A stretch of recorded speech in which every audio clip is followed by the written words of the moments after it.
रोजा रखने से जिस्म रिपेयर मोड में चला जाता है, सेल्स खुद को साफ करते हैं और अंदरूनी नुकसान ठीक होता है।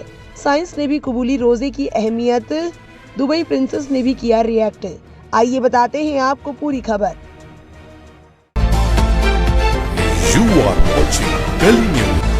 रमजान के दौरान रोजा रखना दुनिया भर के मुसलमानों के लिए बहुत अहम होता है। इस महीने में लोग सुबह से लेकर सूरज डूबने तक खाने पीने और दूसरी जिस्मानी जरूरतों से दूर रहते हैं। रोजे का असली मकसद इबादत और रूहानी पाकीज़गी है, लेकिन रिसर्च बताती है कि अगर सही तरीके से रखा जाए तो इसके कई सेहत के फायदे भी हो सकते हैं। रमजान के रोजे का एक बड़ा फायदा मेटाबॉलिज्म में बेहतरी है। जब हम रोजा रखते हैं तो जिस्म पहले जमा हुई शुगर की बजाय जमा हुई चर्बी को जलाकर ताकत हासिल करता है। इससे वजन कम करने में मदद मिल सकती है और इंसुलिन बेहतर तरीके से काम करता है, जिससे खून में शुगर काबू में रहती है।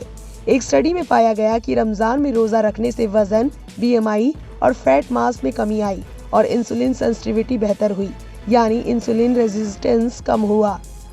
रोजा रखने से हाजमे के निजाम को भी आराम मिलता है। लगातार खाने पीने से वक्फा मिलने पर आंतों को खुद को ठीक करने और साफ होने का मौका मिलता है। साथ ही इफ्तार और सहरी के वक्त अगर एहतियात और एतदाल के साथ खाना खाया जाए तो ज्यादा खाने की आदत कम हो सकती है और वजन बढ़ने से बचाव होता है। रिसर्च के मुताबिक दिल की सेहत पर भी रोजे का अच्छा असर पड़ सकता है। एक मुताला में पाया गया कि तकरीबन 26 दिन रोजा रखने के बाद दिल की बीमारी के 10 साल के खतरे के स्कोर में कमी आई। साथ ही वजन, BMI और कमर के घेर जैसे खतरे के असबाब में भी बेहतरी देखी गई। इससे इशारा मिलता है कि रमजान के रोजे दिल की बीमारियों के खतरे को कम करने में मददगार हो सकते हैं। हालांकि ये फायदे तभी मिलते हैं जब इफ्तार के वक्त बहुत ज्यादा तला भुना और मीठा खाना ना खाया जाए। रोजे के दौरान पानी और मुतवाजिन गिज़ा बहुत जरूरी है। गैर रोजे के वक्त काफी पानी पिए। खाने में फल, सब्जियां, दालें, प्रोटीन और साबुत अनाज शामिल करें ताकि रोजे का पूरा फायदा मिल सके। जिन लोगों को पुरानी बीमारियां हैं, हामिला ख्वातीन और बुजुर्ग अफराद रोजा रखने से पहले डॉक्टर से मशवरा जरूर करें। वहीं ब्रेनी साइंस नाम के एक पेज ने एक्स पर भी कुछ इस तरह की रिसर्च शेयर की है, जो कि कुछ इस तरह है। वो लिखते हैं, ब्रेकिंग, जब आप खाना रोक देते हैं आपका जिस्म रिपेयर मोड में चला जाता है। अगर मैं आपसे कहूँ कि आपका जिस्म चुपचाप खुद को ठीक करने के मोड में चला जाता है और ज्यादातर लोगों को इसका एहसास भी नहीं होता। जापानी साइंटिस्ट योशिनोरी ओसुमी ने ऑटोफैगी नाम की एक खास प्रक्रिया को समझाया।